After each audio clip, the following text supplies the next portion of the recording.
So we have non-chord tones here. In this beat, where are the non-chord tones?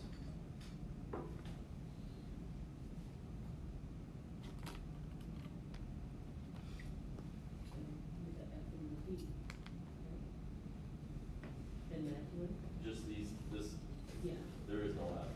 I mean, D and D. Yeah, these two notes right there, D and D. Alright?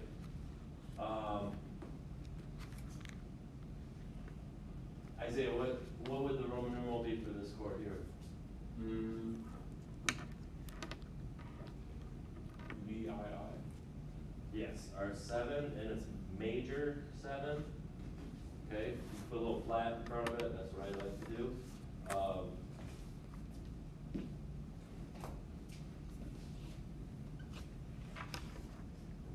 Like so.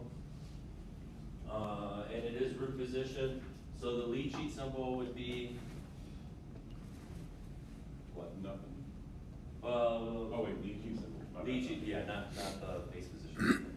I still forgot what that is. What's that? Lead sheet symbol is like what you would see on a lead sheet, so it's an F major chord, so you just see a capital F or F major. Yep. Some ways a little easier to read than Roman numerals, but it also doesn't give you all the information like Roman numerals will. So Roman numeral, like knowing that the F is not the one chord, even though it looks like a one chord because it's a major triad, and a lot of times we think of major triads as the one chord. The Roman numeral kind of tells us what the function of the chord is, and that's a 7. So in these two beats, where are the non-chord tones?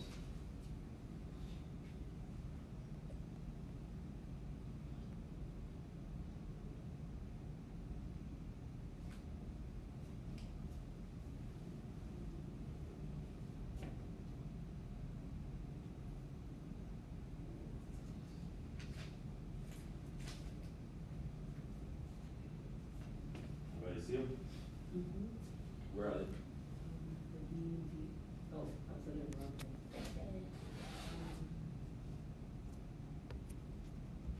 Joy. The G. G and the E. That's the E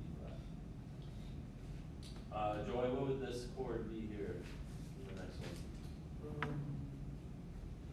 That'd be, third. 3. Okay, so you got B flat, D, F. That's our major 3. And what's the lead sheet symbol? It'd be, just B flat. Right. E flat, major triad. And where are the non-chord tones?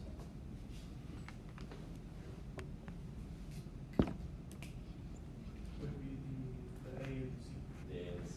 Yep. Yep. All right, Blake. Next one. G or E flat, G, B flat. What are we figuring out? What the Roman numeral is. Key that we're in G minor.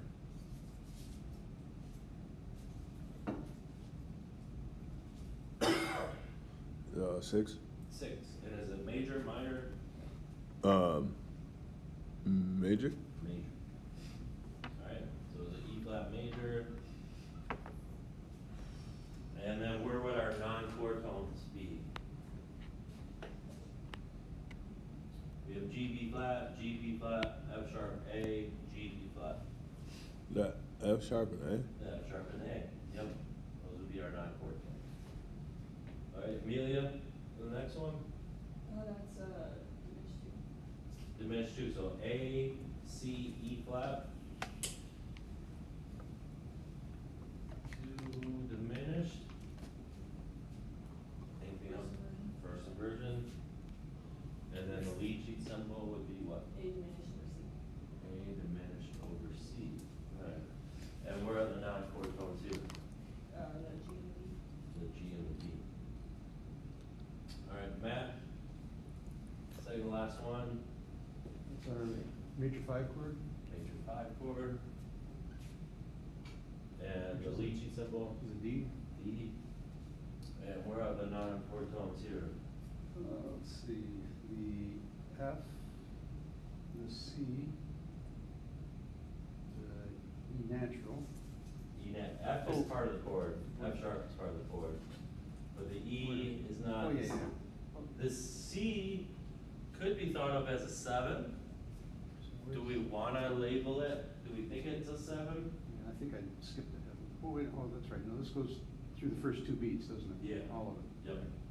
All right, so, hang on, so, C. Yeah, I didn't, but I just analyzed based on what's actually falling on the beat. So Right, well, and, I didn't let's see see. the other notes.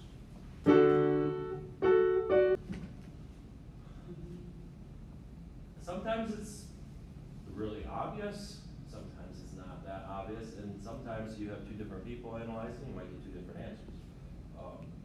So I call it music theory, not music law. And, so in this case, I think it's, my interpretation would be not to include that 7 as part of the chord, because it's more of a it's like kind of carrying on this melodic statement of chord tones, non-chord tones, chord tones, chord tones, non-chord tones, chord tones, and chord tones, non-chord tones, chord tones. So it's kind of setting up a pattern. So that would be my explanation of saying that I don't think the C is part of the chord. It's also not falling on the strong beat, which is the 1 or the 3. That's not always gonna be your answer, but sometimes it can be relevant. So, yeah, it gets tricky sometimes when we start looking at these non-chord tones. Again, not anything that you have to worry about for next week for the exam, but it will be something we're gonna talk about more in the future, so we can give you a heads up. Then the last one, not a complete chord, but we got G, G, B flat, non-chord tone A, and a G. And since there's a 5 chord before it, we have a G and a B flat. To me, it looks like there's enough information to call it a 1 chord, and we will call that a G minor triad.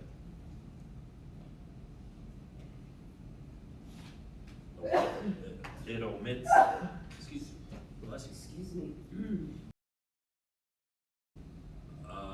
omits the 5th. All right, questions about that page, the homework? Is the whole thing a circle fifths progression? Yeah, bracket the circle fifths, or, yeah, that's why I wrote it up here. So yeah, we have a 1 to a 4, to a 7, to a 3, to a 6, to a 2, to a 5, to a 1. Yep, the whole thing could be bracketed.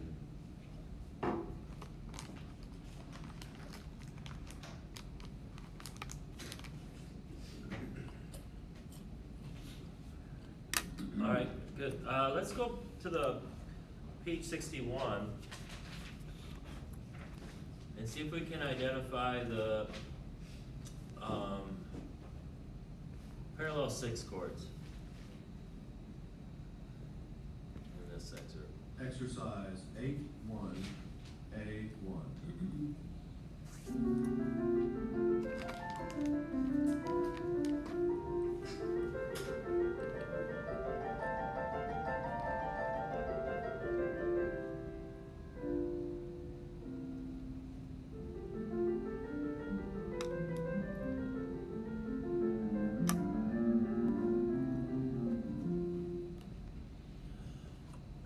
So first of all, what are parallel 6 chords?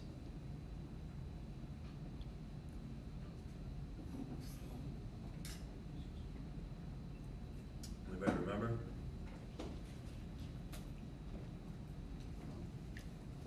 My notes said, look at the section in the book, because I didn't. It's kind of in the name.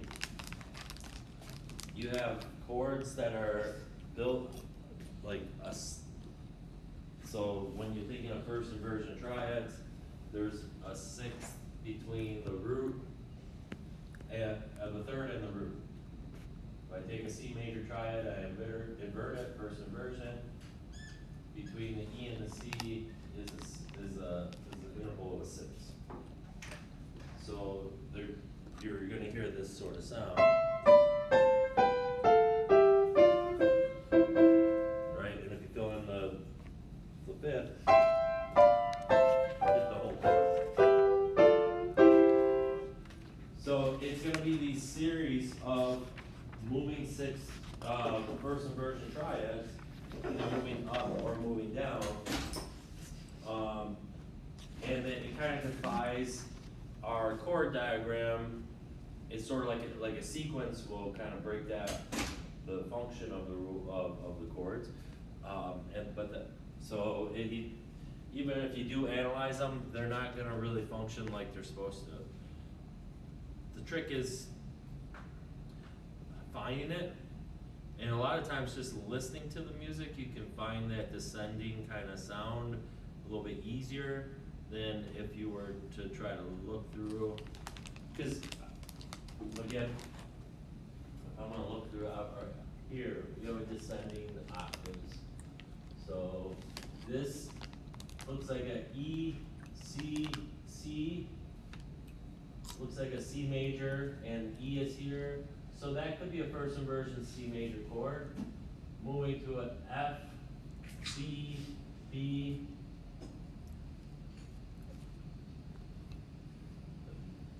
Maybe D, F, B, D, which would be the seventh of C major.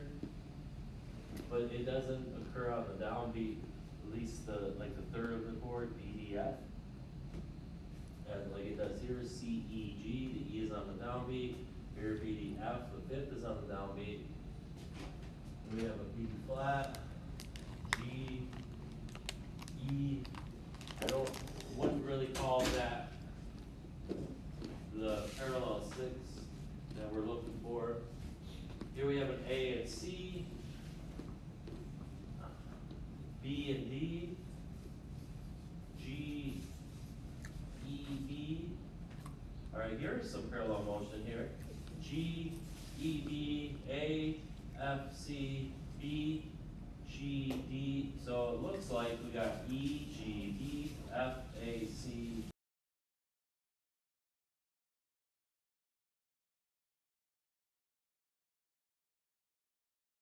G, B, Yes. F, A, C, G, B, D.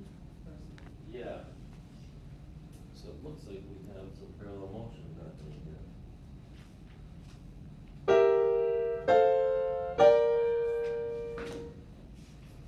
And then if we look at the next measure, we got A, C, E, first inversion, G, B, D, first inversion, A, C, E, first inversion, F, A, C, first inversion, G, B, D, first inversion, A, C, E, first inversion, and so on. It looks like, you can just tell by the way that it's laid out, it looks like it goes to all of this measure. Let's see, we got E, C, E, G, another first inversion, B, D, F, another first inversion, and then C, E, B flat, not a first inversion. So it looks like it ends right here. Is the natural in the last one, is that affected? Not the, it's still a first inversion triad. EDF.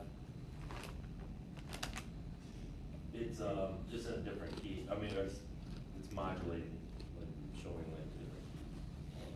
But the accidentals won't change anything. The fact that it's still a first inversion triad. So if it were a non-natural, if it were just a B flat, it would still also be a Yep. first inversion. Yep. So now let's listen to it. I think you'll hear it right away now. Exercise 8-1, A1.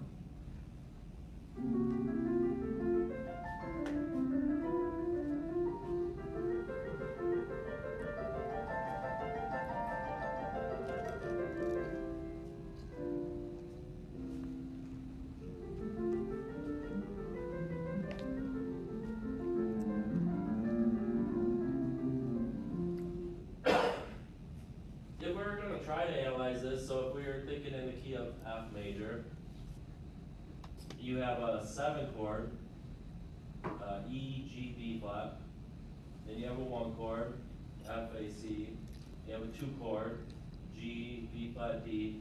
So far, everything's following our chord diagram. 2, then it goes to A, C, E, 2 to 3, does not follow our chord diagram. And then back to a 2, back to a 3, back to a 1, like not at, or, alright, yeah, 1. But because they're just moving along and it's in parallel 6, or first inversion chords, it doesn't really need to follow the diagram. I mean, as long as you're staying in the key of, but you don't even have, again, you don't have to stay in the key of F, but.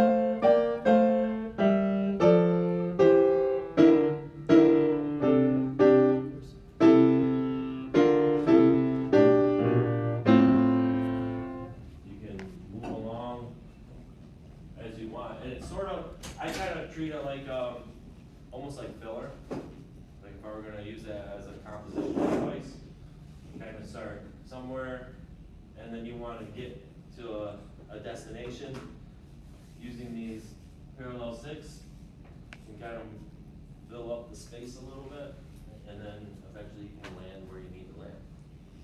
So that's more or less when you'll see parallel 6. Again, we won't see them too much in our compositions when we're writing chorales. It's really more used in classical and romantic era style writing.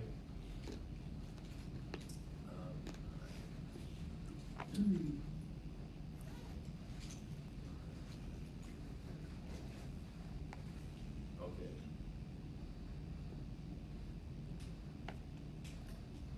Oh, all right. So we didn't do any of this yet, but let's take a look at these examples as well. This is on page 63 in your workbook.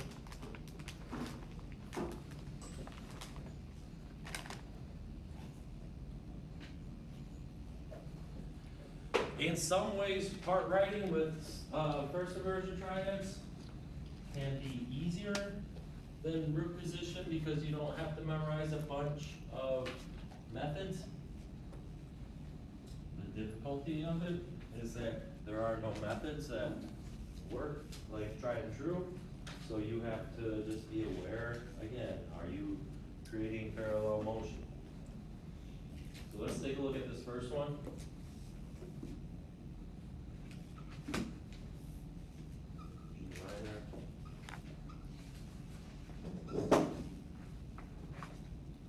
Melody, the soprano, and the bass are done for you. They even go as far as to give you the chord progression.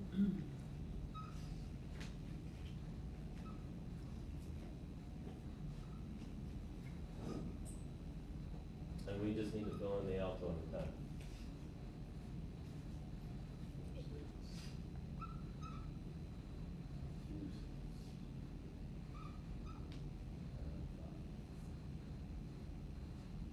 Good.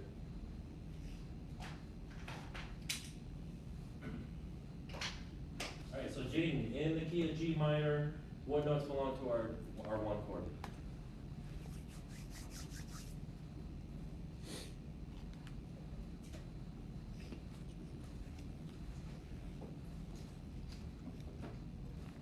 G. We have G, B flat, D. Now normally, if it's a root position chord, I would say write 2 G's and double the root.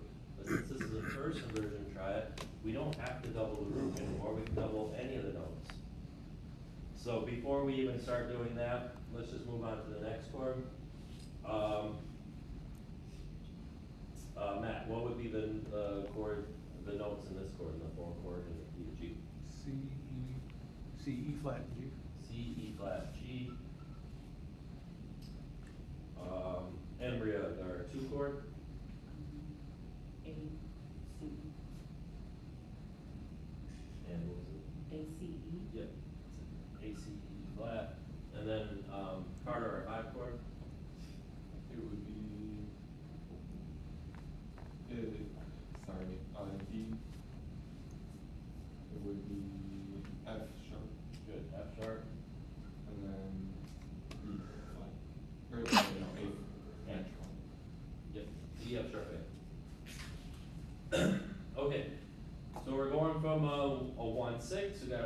flat, we have a D.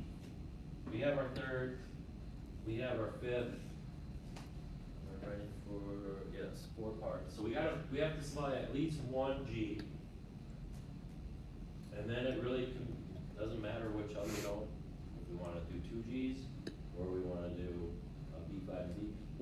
Remember from Monday, what's the most common doubling? If you're gonna double anything, what would be the most common voice?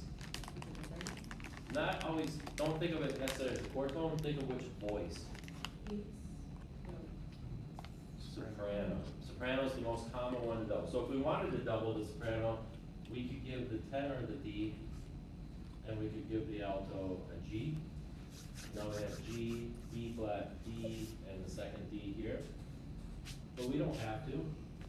Second most common would be double the bass. So we could have the tenor on the B flat and the alto on a G. As long as we don't have a spacing error here between voices, it really doesn't matter.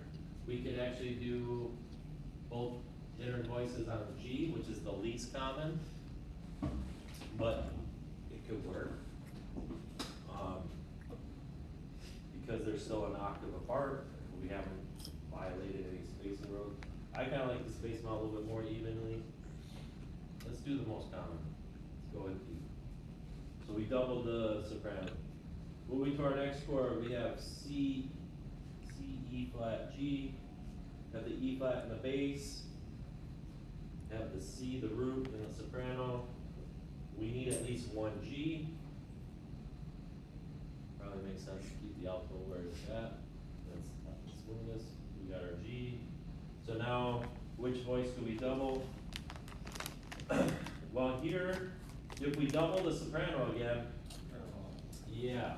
So you can't always go for like the most common and say, well, I did it this way in the first chord, I should be able to do it again that way in the next chord. You gotta watch out for things like that. If you have a doubling with the soprano in the tenor, you can't double the soprano and the tenor again, because you're gonna end up with parallel octaves. So you have to find another note for that, or maybe change the alto. That could be an option. But what note could we use instead of C for our tenor? Yeah, rather than going down by step to C, go up by step to the E flat. So we doubled the bass, which again, the second most common, that's fine. Alright, our 2 chord, A, C, E flat looks like. C was doubled, soprano and bass. Third most common way to use your doubling. So we definitely need an A, we definitely need an E flat. Well, if the tenor's already on E flat, that's a good place to stay. And G can go up by step to the A, very smooth. Alright. And then to our D chord, now this is group position. So I wanna double the group. So I wanna have 2 Ds. We're gonna double the bass. So the C in the soprano goes down to the A. We have a D in the bass. We need another D and an F sharp. A seems likely that would be a nice way to move down to an F sharp. And then the E flat moves down by step to the D, completing the chord. Now, probably should have done this chord by chord, but we want to look for any parallel fifths, parallel octaves, because I wasn't really paying attention to that as we were doing it. The fifths would be here, G and D. They don't move, the G stays, the D moves, so that is not parallel motion. Parallel octaves, or would be the D and the D, but they move in opposite directions by step, so that is not parallel octaves. Here we have an E flat, we have an E flat in our tenor. Tenor stays, bass moves, so that's not parallel motion. We have a fifth. No fifth here because we're in inversion. So having inversion, sometimes you won't have perfect fifths anymore in there. next chord then we have a C and C, that's our two outer voices, that's our octaves there. They're moving in opposite direction, they better not be in parallel motion, because those are the notes they gave us. And C to E is a third, C to A is a sixth, E to A is a sixth, A to C, or E to C is a sixth. E to A is a fourth, E to C is a sixth. So we don't have we won't have parallel fifths here either. Moving to the next one. I think that's it. So, yeah, no parallel motion. Let's try another one. A question? Yeah. We've talked in the past about if you're gonna eliminate a voice in a triad, you typically drop the fifth. Yeah. Because of the overtones and all that sort of stuff. Yeah. Here, where we're talking about doubling, if you double the fifth, is that a problem? Does it give you too strong of a sense of the fifth of the sound, or? It can, yeah, but it's not necessarily a problem. Okay. Yeah. But yeah, whatever note you double will bring that note out. So I think that's why the soprano is usually the one that gets doubled, because the soprano is that top voice and that's usually the melody note, so if you can double that note, you can bring that soprano part out a little bit more. But yeah, it definitely changes kind of like you, in a way, if you can be thoughtful about which note you double, it can lead to better sonorities. Do your best for these exercises, do the best you can, but yeah, it is something to consider, for sure. All right. Let's try the next one.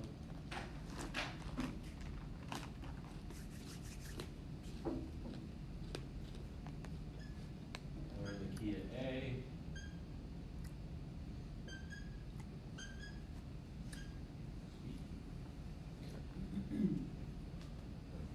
Chord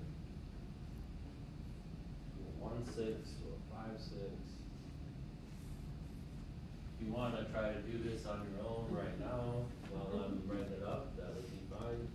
Let's compare answers.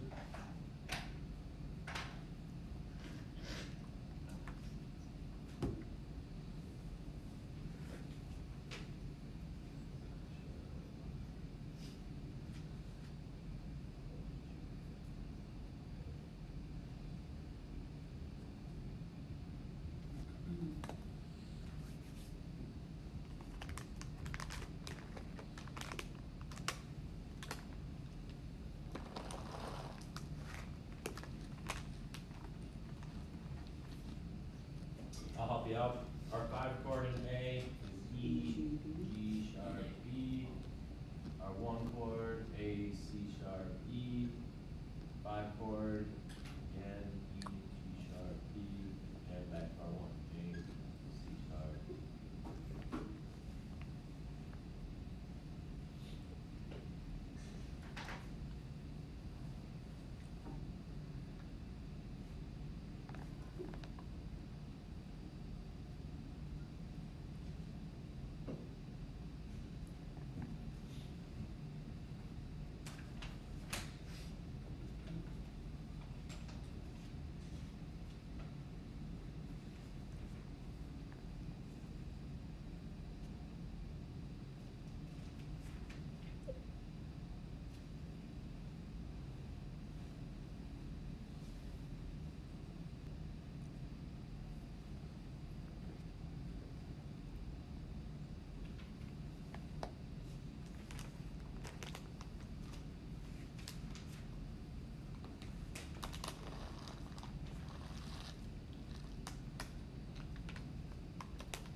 Amelia, what do you got? I feel like this is two, I feel like there's not a lot of movement, it's just five of them.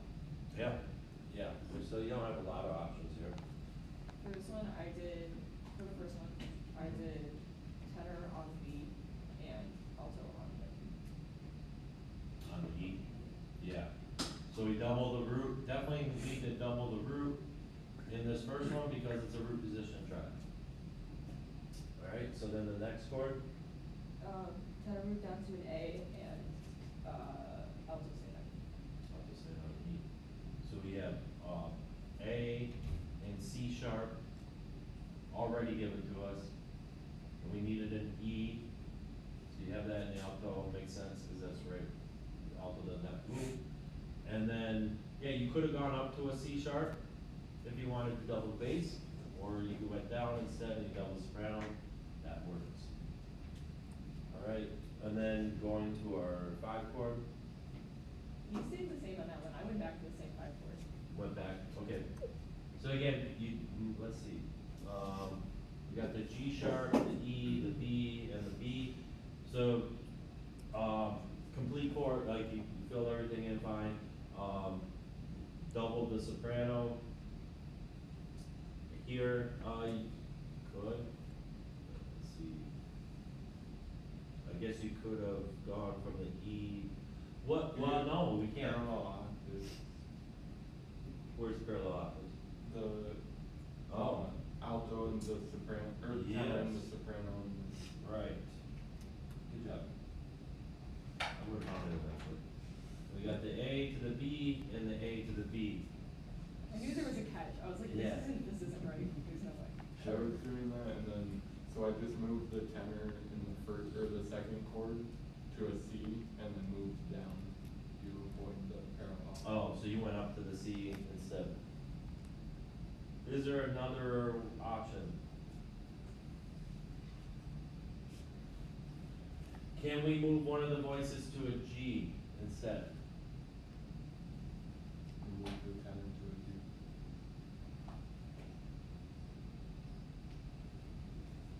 That cleans up our parallel motion, but it does cause another problem.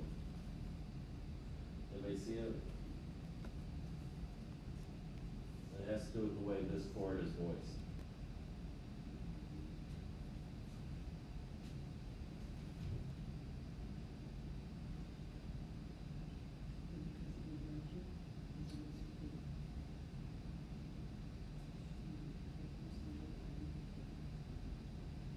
What two voices Oh, are? the seventh is, What's that? the seventh is.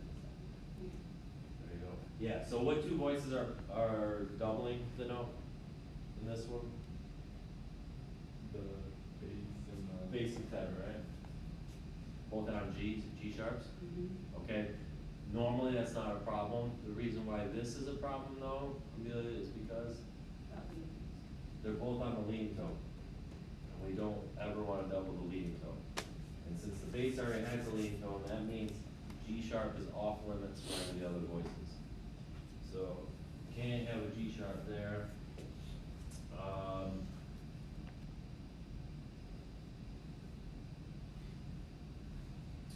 just wondering, is there any other possibility, other than what Carter's mentioned, like if we don't have to go back another step, we can try to figure this out. The only thing I can think of, this is really unusual because it's a little bit more of a lead. See, and I don't even know if it's gonna work. But have the, alto double the soprano at an octave apart, which is pretty, I mean, we're still within our spacing, limits, but it's getting wide. We'd have to look for parallel. So A to E is a perfect fifth, E to B is also a perfect fifth, so I just created parallel fifths, that's not gonna work.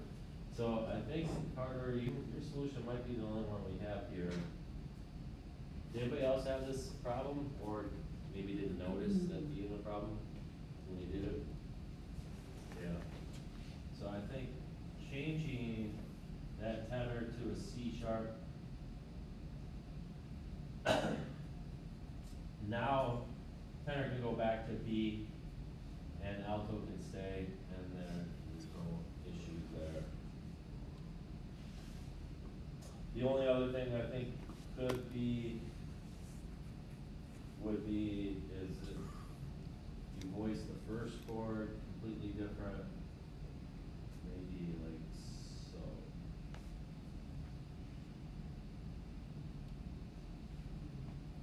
That's possible, that could have, was that? I thought both would be, I thought the alto and the tenor would be the first one. Not for the first chord, because you have to double the root, you have to have two E's. You'd get contrary octaves there.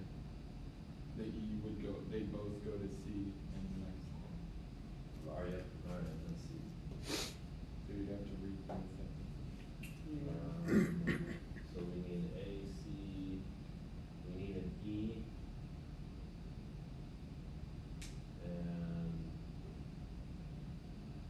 well, we could go to It's the- A or to C, right? You can't go to C, or yes, you can, or not. I think it's a little bit tricky. It's trickier from here. Maybe E and jump up to E. I guess it could work. It's a little, feels a little low for the, like the alto, and we're jumping around a little bit more. I think the other way is a little smoother. I mean, there are options here.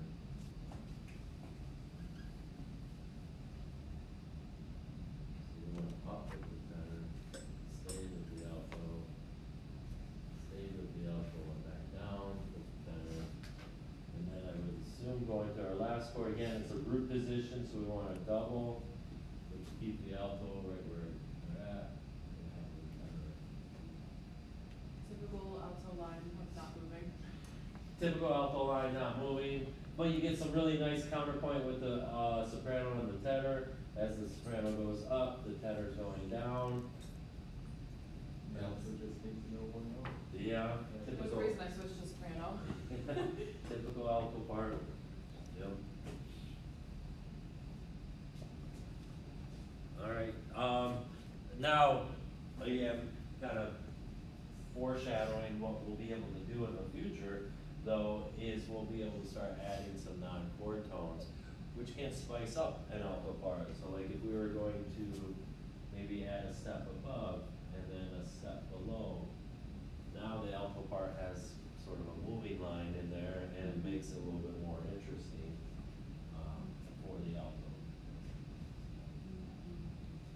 And it adds quite a bit. So the original way we had this with the four altos.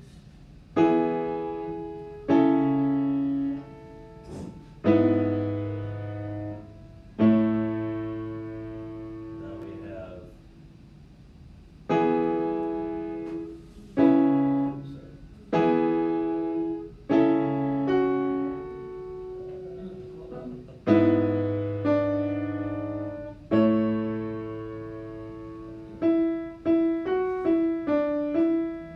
Yeah.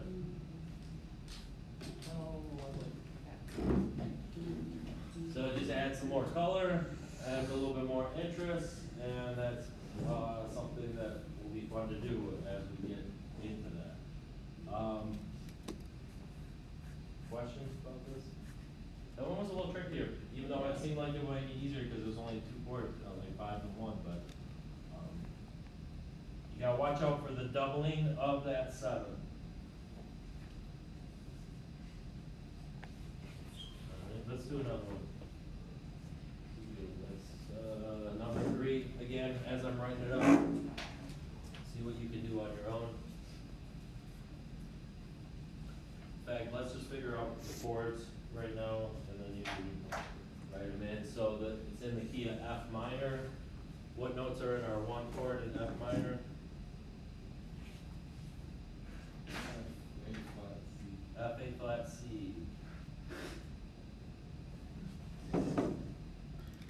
And then 7.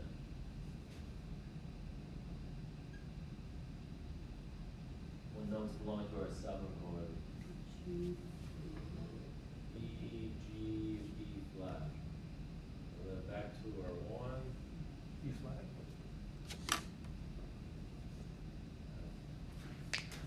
That is big it flat seven, C. is that E flat? Oh, is it E flat or is it E? It should Oh, be, it's- Our E, or our 7 in F minor. Oh, no, something should up. be E natural. Seven up. Yeah, 7 up. So yeah, E natural.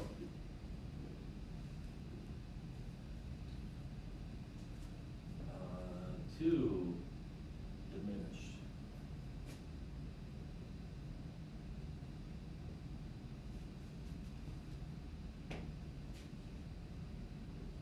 Who's got our 2 diminished chord? G, B flat, E flat. Yes. G, B flat, D flat. And then our 5.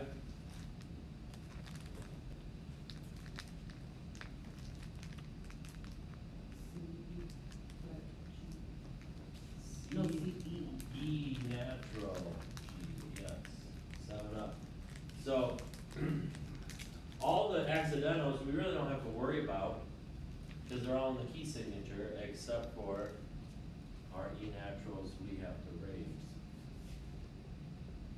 But all the, like the D flats, the B flats, don't really have to worry too much about. At least you don't have to worry about writing them there.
Who wants, well, Emery, how'd you voice the first chord?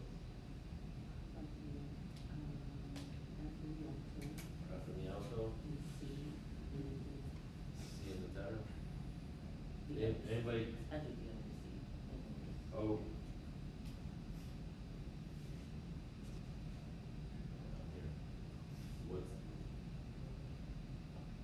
how far apart are those?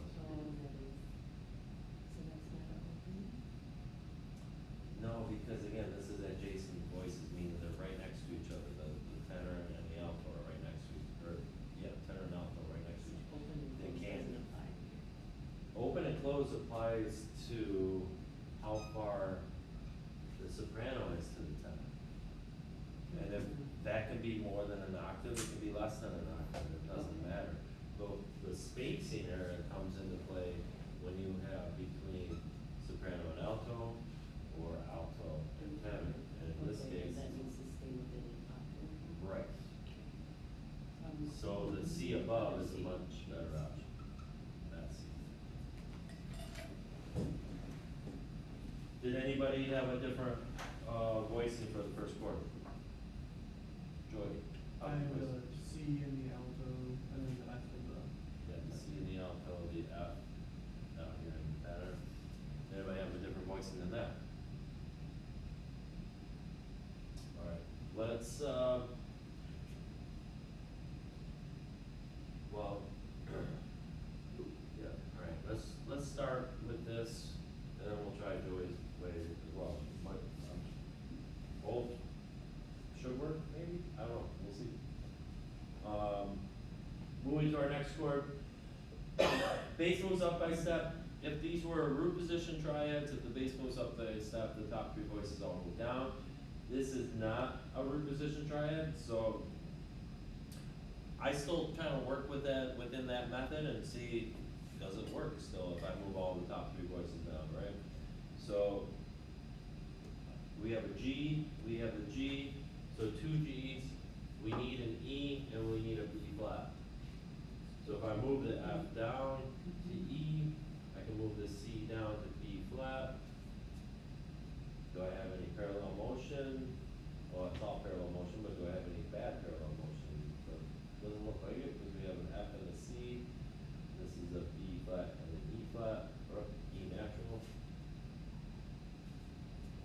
Did anybody have anything different if they voiced the first chord this way? Want me to move it down? Okay. Next chord, bass moving up, again. See if the top three voices can all move down. We have an A and an F. So we need a C. E could go to the C. And then the B flat, move to the A. Now, we're not having the leading tone move up to 1, but it's in an inner voice, so you can disrupt that tendency. You could have, maybe, I don't know, if we had the leading tone move up, then that would mean the note we need is a C here. G, B flat are thirds, A, C is thirds, so that's not parallel motion. G, E is a 6. So we don't have parallel fifths or octaves, so that could be another option. I thought we could disrupt the tendency only in the major mode, is that right? Oh, yeah, okay, good. Why doesn't it work in minor? Oh, you get a weird interval, I think, don't you? What's that? You get a weird interval? Yes, what's the interval that we get? E to D flat. Oh, man, a second. Did anybody else catch that while you were doing it? And I kind of was moving forward, I forgot what key we're in for a minute too. So that can happen, thank you for pointing that out. When you're in minor, the 7th has to move up to 1 no matter what voice you're in. Otherwise, you're gonna have a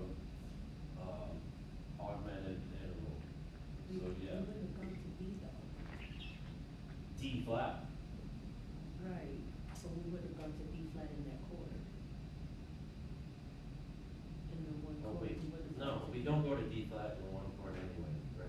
That's why I was, okay. Matt? Say again? Alright, so, the chord is F, A flat, C. Yep. That, what you were talking about, Mhm. is a 5 to 6 progression in minor. Or a 7 to 6 progression in minor. But not, it's not gonna occur here because the E doesn't actually go to D flat, so you don't get the augmented interval. This chord is F, A, C. Right, so how was it originally written before I raised the issue? I can't remember now. This Oh, it way, dropped to a like B. the E goes down Or to a, to a C, not to a D. oh, Yeah, I got confused there. okay. That was my bad. But isn't the issue of the leading tone not resolving even in a voice still a thing? Don't we still have to abide by that here? As long as you're not going to, an augmented, or you don't have like an augmented interval there, it Okay. can resolve, it doesn't have to resolve up to 1, if it's in an inner voice. So the rule about inner voices and a minor key, leading tone in an inner voice and a minor key having to resolve to the tonic is only for root position chords. Well, it's really for when you have, it's really just made, like, there to help you avoid getting that augmented interval. And in this case, you wouldn't have the augmented interval because it doesn't go to the chord that creates that augmented So interval. no harm, no foul. Yeah, no harm, no foul, exactly. So, but you still do have that option though, either way, for the leading tone to go up, in which case you'd have to bring the tenor up to C, or you drop them both down, because the leading tone is not going to the D flat, like I said, it's going to C.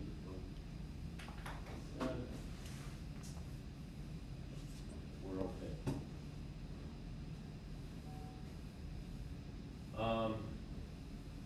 Going to our next chord then, again, bass is going up, this time the soprano's going up too, so that might cause a, not a problem, but just disruption of what we're doing. We have the B flat already, we have the G already, we need a D flat.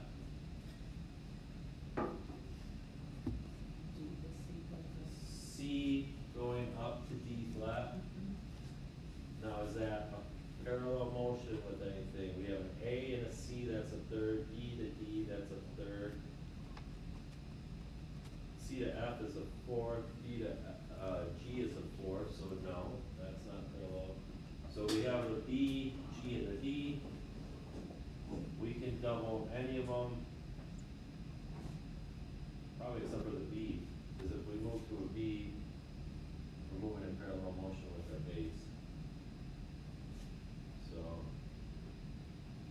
might drop down to a B. That seems to me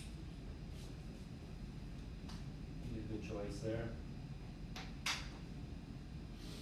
And then moving to our last chord, C, E, G, we have our C, we have our E.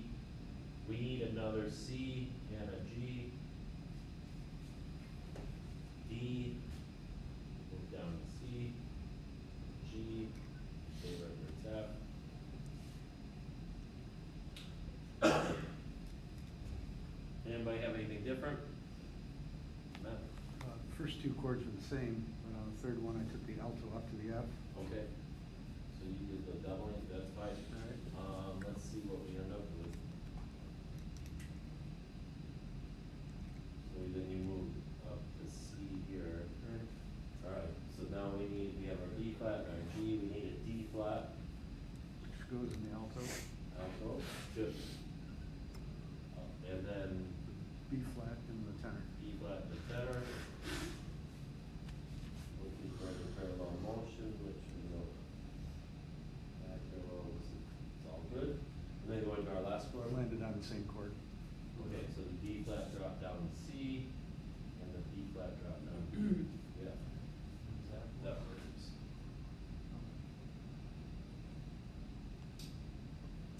Yes, that will work.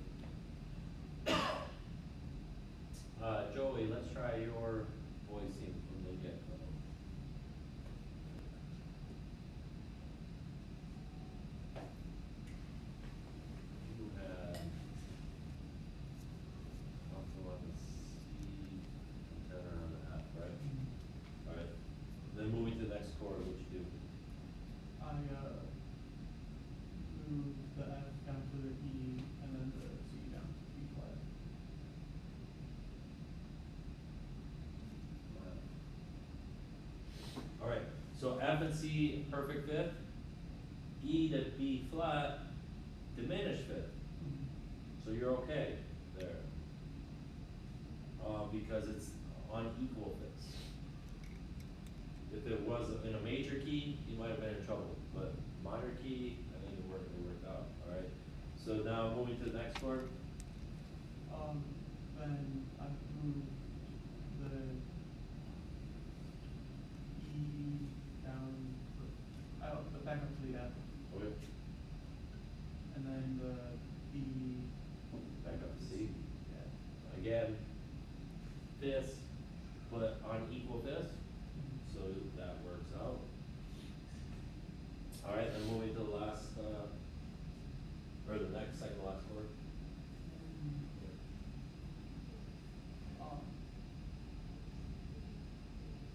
I kinda got stuck a little bit, cause, I'm pretty sure moving the F up to the G would be.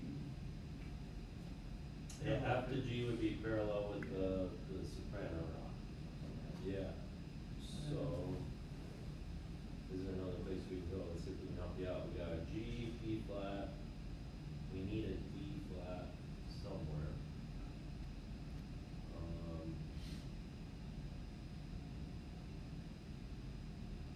You could have the F go down to D flat. And then the alto, you got some choices. It has to go to D flat or D. So you go up to D flat, or could it go down to B flat, down? And C is perfect then. Either way, that would work with the tenor. I don't think there's any issues either way. I think as long as the tenor goes down to the D flat, we're fine, so. What do you think? Up or down for the alto? Down. Okay.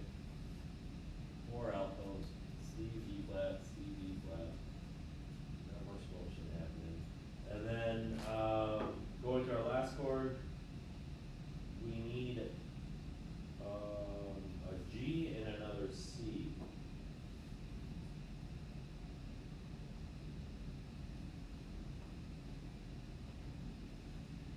If we have the alto go up to C, what's the problem there? Can I see it? Parallel backwards. Yeah, now we have parallel with the bass. So the only spot, or no, would be the G. I think we're getting pretty low for our alto. So to maybe get around that, yeah, we still might be in a little bit of a bind here, looking ahead. But if we move the alto up to the D flat instead, and then it could easily move down to C. But we still need a G then. So the D flat would have to go up to the G. What's the interval between D flat and G? Augmented 4. So we couldn't do that. See if there's one other option. The last option I could see is have the tenor move down and double the C. And we have 3 C's on our last chord, but it's not a 1 chord, it's not a final 1 chord. Well, it might be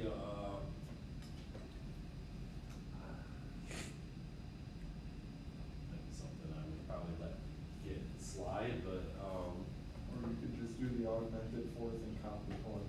yeah, alright. No, don't settle. Let's see, is there anything else we can do here? Can't go up to G. So I had Joey's first chord, but I jumped the F all the way to B. Yes, I was thinking, what if we jumped up to the B flat here, and moved up to the D flat? I think we would be okay. Is that diminished chord? No, F is to it- B flat is perfect fourth, yeah.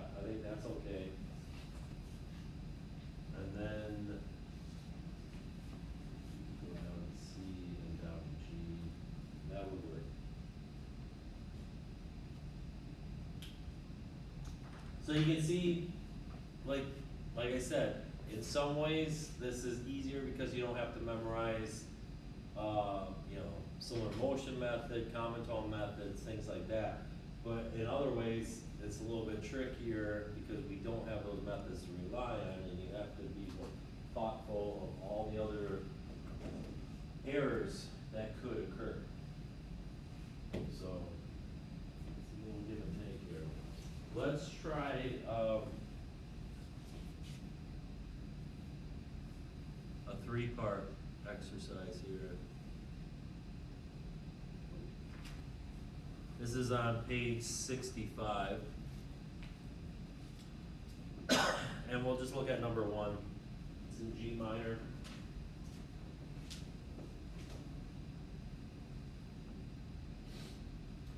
The first chord is our 1 chord. Yeah, G, B flat, D. Our next chord is our 4 chord, C, E flat, G. Next chord is our 2 chord, A, C, E flat. And our last chord, I think it's the same one we did. Actually, let's look at number 4, because that's exactly the same as. One was so easy. Like, 4 is not bad though the either. other stayed on the same note for most of it. Yeah. All right, let's look at number 4. Yeah, that one's not hard either, or shouldn't be. D minor, our 1 chord is D, F, A, 1 chord, D, F, A, 4 chord, G, B flat, D, back to our 1 chord, D, F, A. So it's, but this, now we're writing for 3 parts, rather than 4. That's the only difference in what we were just doing. Soprano, alto, bass.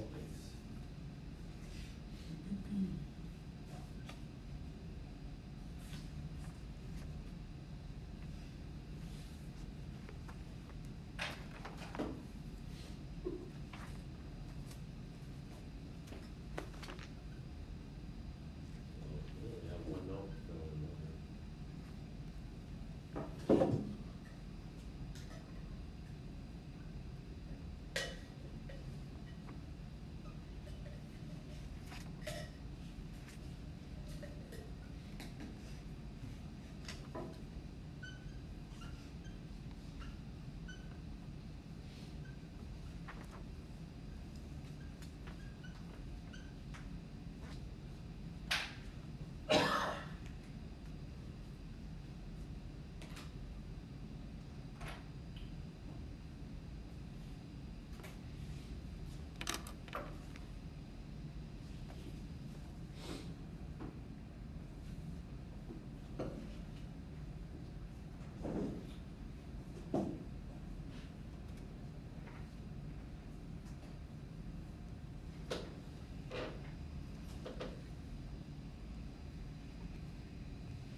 First chord, we have to omit the 5th, don't we? You only have 1 option, don't you? Yeah. Which is what, for your alto? Yeah. Yes. Everybody see that? You have a D in the bass, you have a D in the soprano. We are doubling the root, but we only have 3 voices. So the alto has to have the 3rd.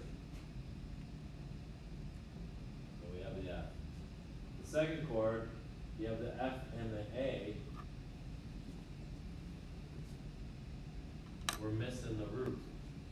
You probably should have that root in that chord. So alto really doesn't have much choice here either. Now we might have an option G, B flat. We have our root, we have our 3rd. We could go to the D, which makes it really nice for the alto, stay on the D. But you could have also possibly had the alto jump up to a G and double the root. As long as we don't have any parallel motion with that, which we don't.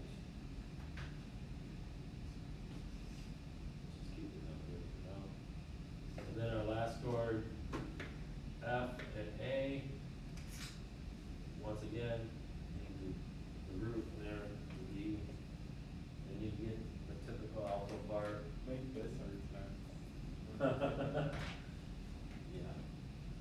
You agree. wish. Yes, we do.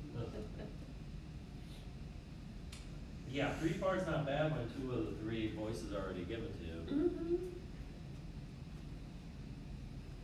What about, now, I'm gonna move on, okay, let's review from Monday. We talked about chords that should always be in first inversion. We talked about chords that shouldn't be in first inversion.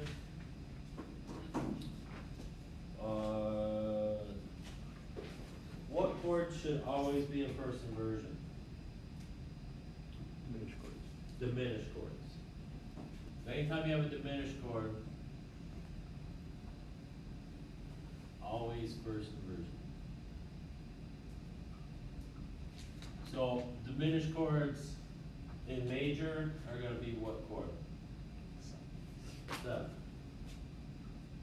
The major keys, that's a 7. In minor keys, what chords are diminished? 2 and 7 again. Minor, 7 major.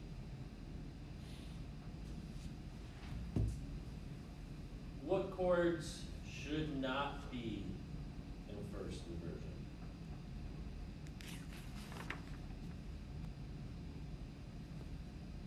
Carter. It's the 6, correct? 6 when it's preceded by what? 5. Yeah.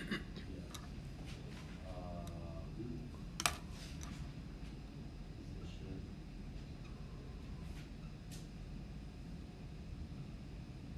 Is always gonna be a 6 after 5. Actually, the fact that there's so many like, but this shouldn't happen, but if this happens. Right. Oh, You yeah. can do it. Yep. Like, music theory is full of it. Yes, it is. Other chords that should not be in first inversion.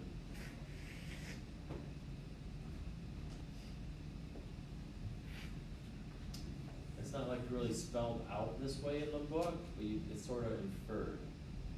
So I'm trying to get you to kind of think outside the box a little bit on this one.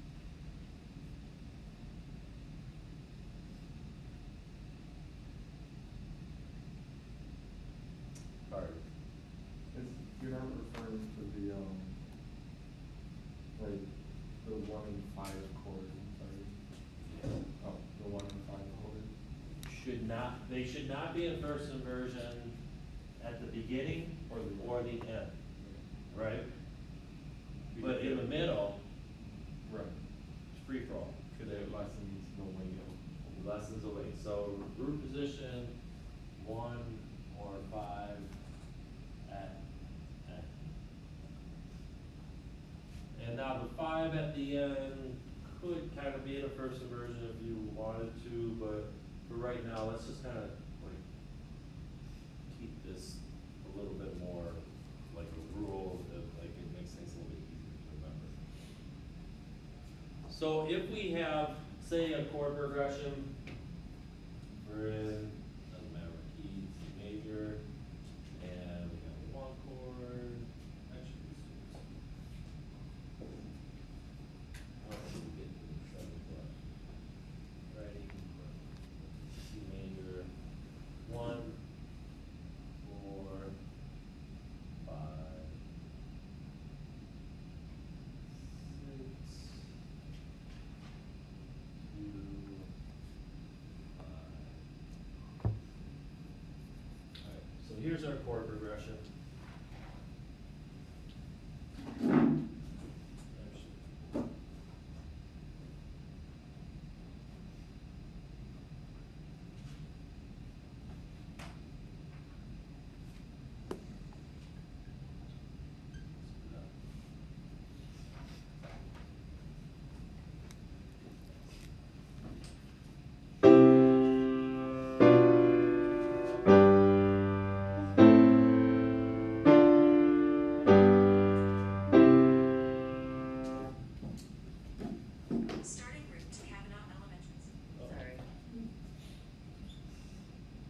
Which chords have to be in first inversion?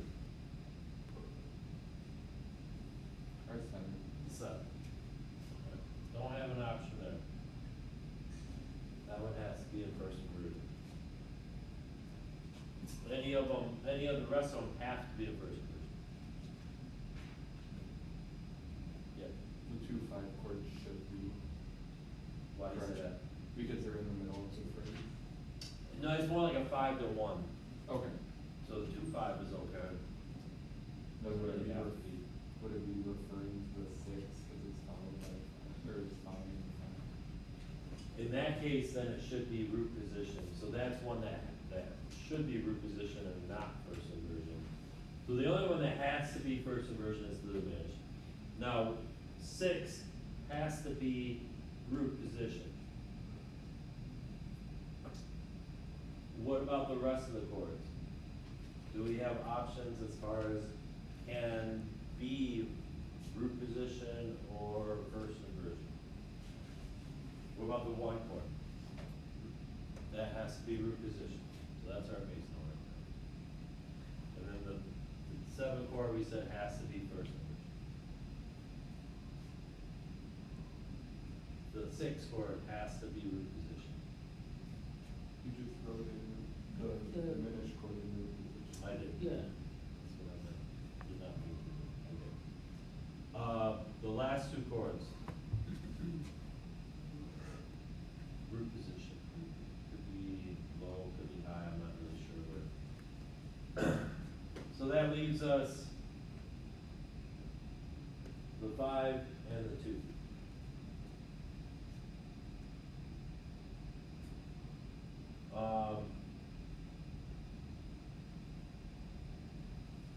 If we decided to put this 5 chord in first inversion,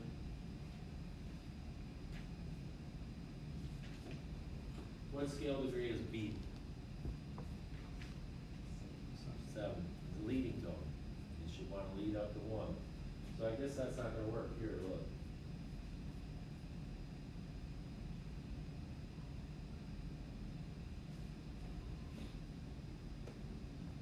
If we go with the 2 chord in root position, what's the root?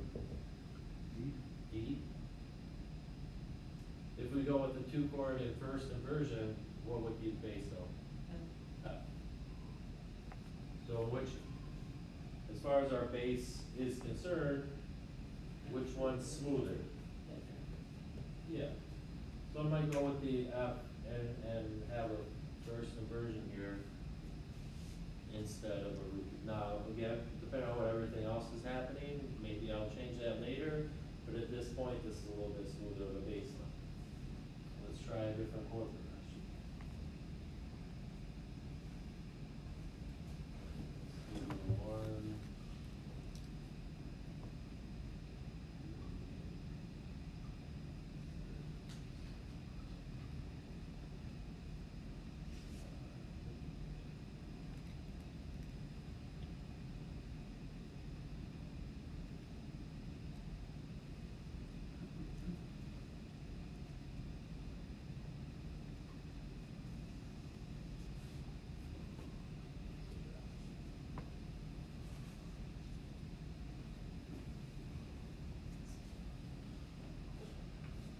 So again, any of these have to be in first inversion? No, because we don't have any diminished chords, right? So any of these have to be in root position. Yes, or 1 at the beginning, right? Where else? Which 5? The first one. 5? Going to 6 should be root position. It's otherwise the same thing as before. If we did. Actually, what if I did this?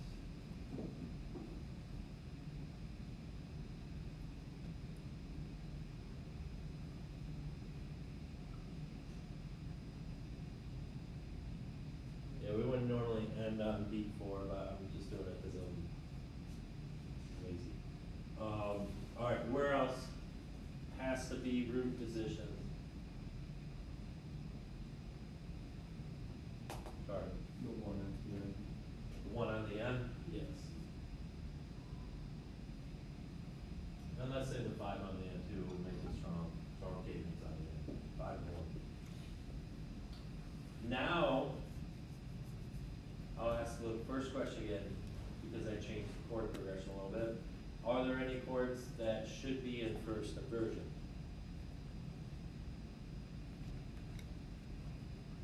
Probably 5 and 1. Yeah, one of the two.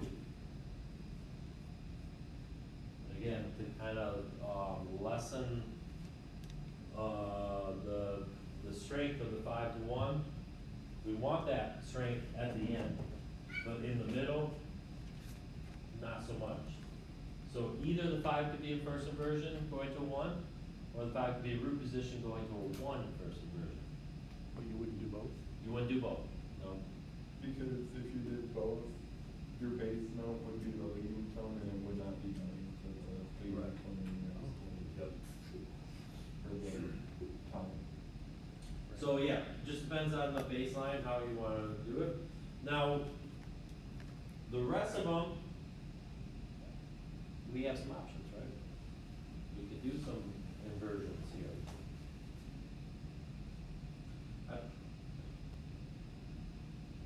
It's unusual, it's not impossible, but it's unusual for the 3 chord to be an inversion. And the reason for that is because the 3, it sounds a lot like the 1. Here's the 1, here's the 3. So if you do a 3 chord in any, I don't know, it's possible, but I think it's confusing. Sounds better to my ears, but I wouldn't count it wrong. Let's say that's not gonna happen. But let's say we keep the 3 in root position. What about the 6? Not preceded by a 5.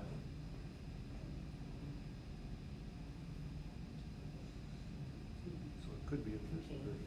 Could be, but again, might have funny sound because we just came from a C. Alright, let's keep that root position. What about the 2 though? If it's root, we're going to a D. If it's first inversion, we go down to an F. The F definitely helps lead into the other chord. Yeah, a little stronger of a contour. Contour. F, G, A. For a 4 chord, what's root position for our 4 chord?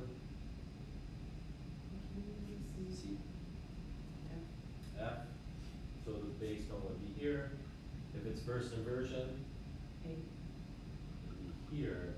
Now, when you stay on the same note in the bass, it kinda, even if it changes chord, it's kinda giving a static sound in the bass. Not best. It's not wrong necessarily. I'm just throwing this out there to keep in mind. I feel like if the bass can move, I think that's a better option of the 2. Especially if it's from, like a weak to a strong beat, and you definitely won't wanna do it across a bar line.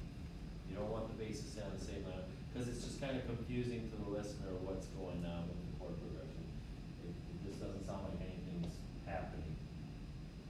So let's give the bass a different note there.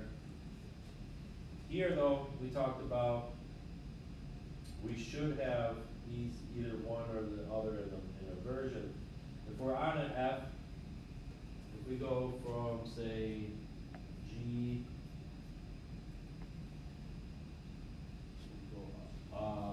root position, the first inversion would be an E up here or E down here.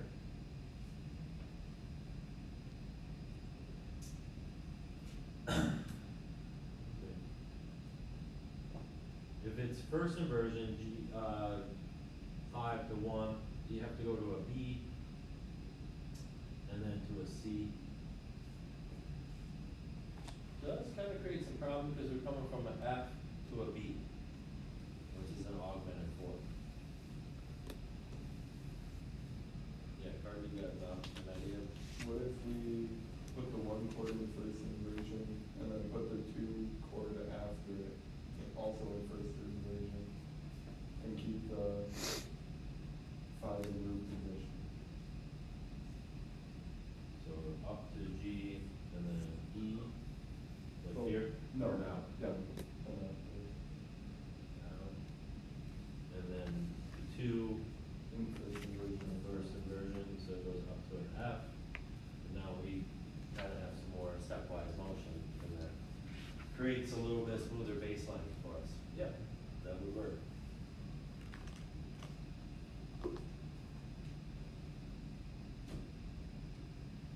So this is, when you're writing out baselines, this is what I want you to think about now for your bass. Like where can you put the first inversion chords in, and where wouldn't you put the first inversion chords in?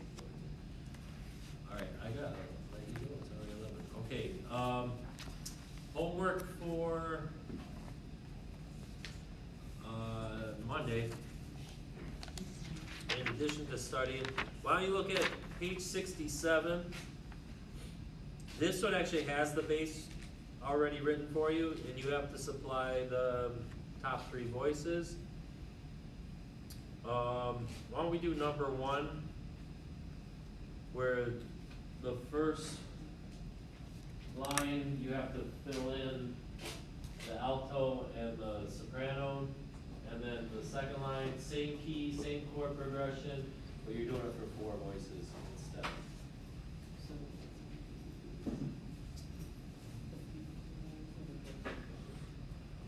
Review figure bass, and realize, provide Roman numerals, compose a simple melody. Yeah. Okay.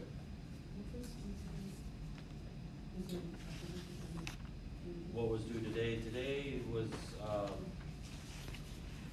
page 62, 2 and 3. Alright, so for, homework, maybe page, let's just say that way.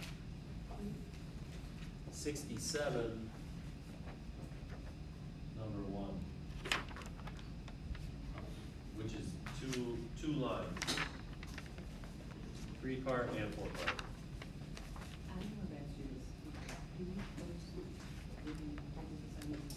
In the calendar.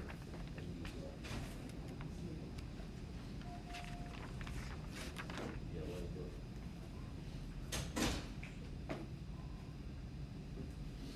Now go to the home page of the,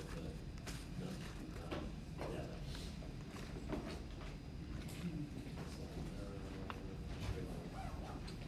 Calendar.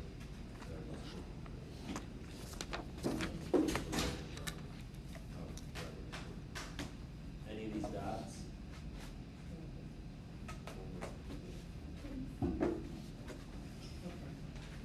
And then when you click on, actually do it again. Now click on that, and that tells you, I write, yeah. I'll click, whatever homework you got.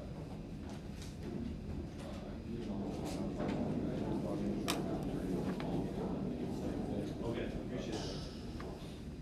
Also, I had a question about pavement. Yeah. Are we gonna have to have this graph memorized, or? Yes.